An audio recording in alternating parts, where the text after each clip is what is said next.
अस्सलामुअलैकुम जी।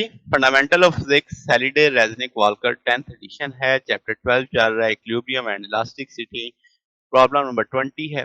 वो कहता है एक बॉलर होल्ड कर रहा है बॉल को 7.2 KG in the palm of hand. Upper arm vertical है जैसे दिखाया गया है, लोअर आर्म 1.86 का हॉरिजॉन्टल है जैसा दिखाया गया है।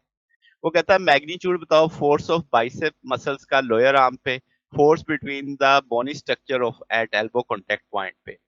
अब जनाब क्या है कि आपके पास लोअर आर्म जो बाइसेप मसल्स क्या वजह से फोर्स लगेगी, तो पहले हम फ्री बॉडी डायग्राम में कन्वर्ट कर लेते हैं इसको। तो हमें एक जो ये पॉइंट है जॉइंट वाला, इसको मैं अपना ओरिजिन मान लेता हूँ, ठीक है, ओ पॉइंट कह लेता हूँ। तो यहाँ से जो अपवर्ड टी लग रही है, जो जिसे हम मसल्स की फोर्स बोलेंगे, वो आपके पास डी दूरी पे है जैसा दिखाया गया है। और उसका जो वेट होगा लोअर आर्म का वो mg है। बॉल का वेट कैपिटल mg के साथ जाहिर किया जा गया, उस दूरी को हम कैपिटल एल कह देते हैं, इसको डी कह देते हैं, स्मॉल डी कह देते हैं। तो sum of torque should be equal to zero. तो अब आपके पास ये वाली फोर्स अगर आप देखेंगे तो मोमेंट आर्म में से पास कर रही है। अगर ये मोमेंट आर्म से पास कर रही है तो इसकी वजह से तो टॉर्क जीरो हो जाएगा। ठीक हो गया।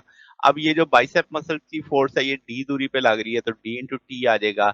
जो लोअर आर्म का वेट है एम जी, वो डी दूरी पे है, यानी moment arm D into M G आ जाएगा, और ये एल पे है तो ये एम जी आ जाएगा।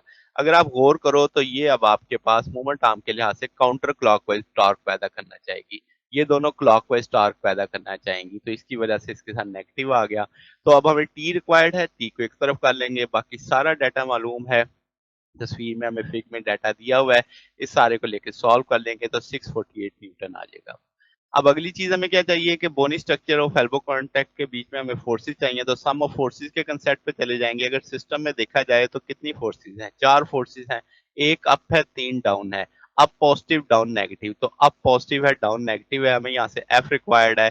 सारी चीजें मालूम है, इस सारे को लेके सॉल्व करेंगे 516 न्यूटन आ जाएगा। तो ये जनाब हमारे पास सोल्यूशन है। अगर आपको इसमें कोई बात पूछनी हो, डाउट हो, तो नीचे कमेंट्स में पूछ सकते हैं। वीडियो अच्छी लगी हो तो वीडियो को लाइक कीजिएगा, दोस्तों के साथ शेयर कीजिएगा, चैनल को सब्सक्राइब कर दीजिएगा। अब तक के लिए इतना ही, बाकी इंशाल्लाह नेक्स्ट देखेंगे। ओके, अल्लाह हाफिज।